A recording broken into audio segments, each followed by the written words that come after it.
જેઠાણી ઝઘડો માંડે સુર સાહેબ. સાહેબ રાસની માલિપા રાહડાની વચ્ચે જો કરુણ રસ આવતો હોય તો એક આ સૌરાષ્ટ્રમાં જ આવે, બીજી ક્યાંય ન આવી શકે સાહેબ. આ એક જ ધરતી મેઘાણીએ ખેડી છે. ઝવેરચંદ મેઘાણીને કોઈ એમ કહેતું ને કે ફલાણા ગામમાં એક ભગત ભજન બહુ સારા ગાય, તો કે હાલો મને આપણે એ ભગતને મળીએ, આપણે ભજન લખીએ. મેઘાણીભાઈ કહે આ હકીકત તમને કહું છો બાબુ. એટલે ઓલા માણસે કીધું કે એ પછી એવા એ ભગત અભિમાની બહુ છે, ગાય કે નો ગાય અને તમારું અપમાન કરી નાખે તો મેઘાણીએ શું કીધું ખબર? અપમાન કેવું કરી શકે છે, કેવું હું સહન કરી શકું એ તો જોવા દો એમ. એ સાહિત્યને મેળવી શકે અને જગતના ચોકમાં મૂકી શકે કે હાથ માલી હવેલીમાં રહેનારા ચમરબંધીઓ, આ ખોરડામાં નજર કરો તમને ખબર પડે કેટલી ખાનદાની પડી છે. અને મેઘાણી કીધું મારે દરિયાના ગીત લખવા કોઈ ગાતું હોય છે, તો કોઈ કીધું ભાઈ ખારવાના ડોશી મવાની પાસે કતપર ગામ છે, ત્યાં ખારવાના ડોશી દરિયાના ગીત ગાય છે. તો મેઘાણી કે ત્યાં મને લઈ જાઓ ને.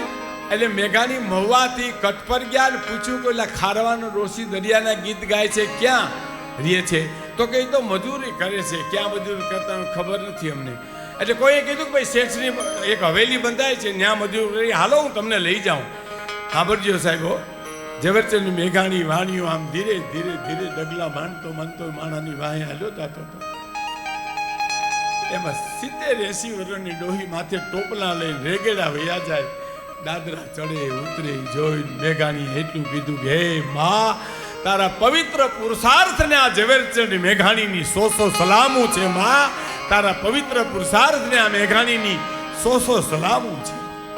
નીચે મારી ઉતરાને કીધું માં, મારું નામ ઝવેરચંદ મેઘાણી, હું દરિયાના ગીત લખવા માટે આવ્યો છું, તમે ગાશો? તો હા ગાઈશ ને, દરિયાના ગીત અમે ગાઈએ. હા.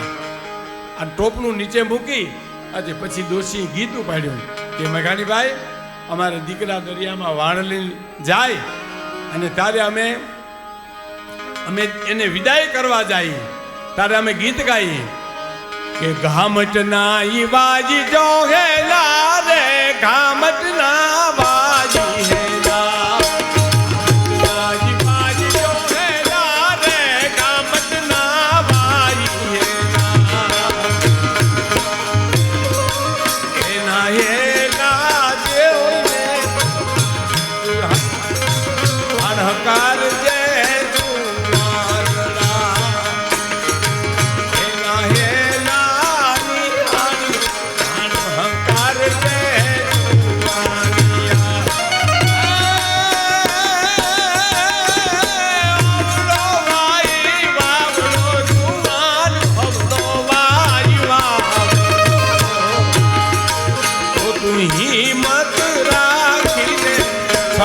છોડજે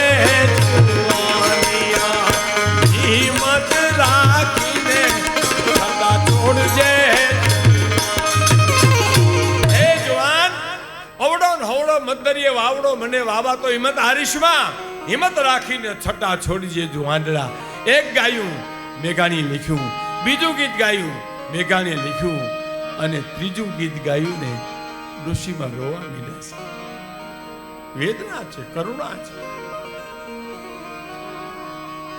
હે જી દીકરા તને નહીં રે જાવા દમ દરિયા લીખે.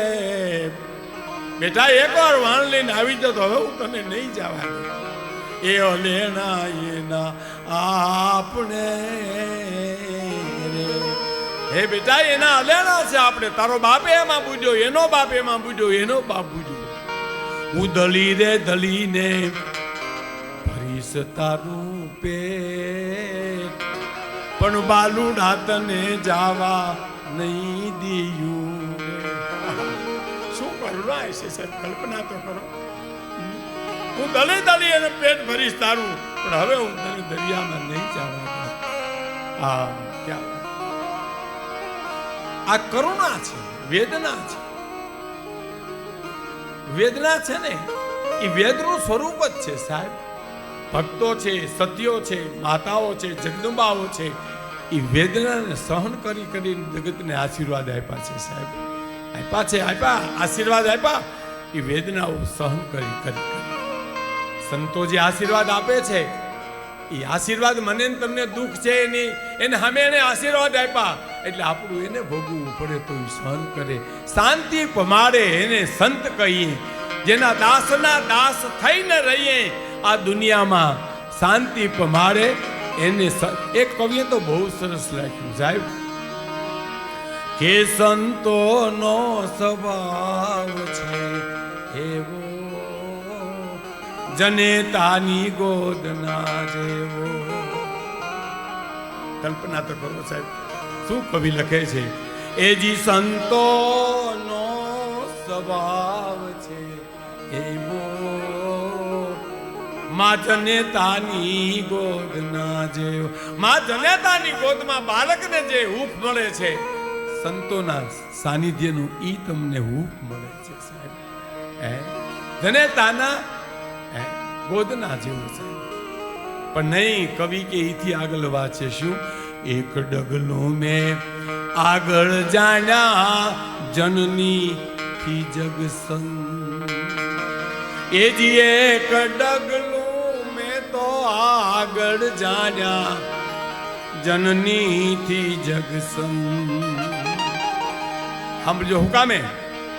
માત સુવરાવે એને સંત જગાડે.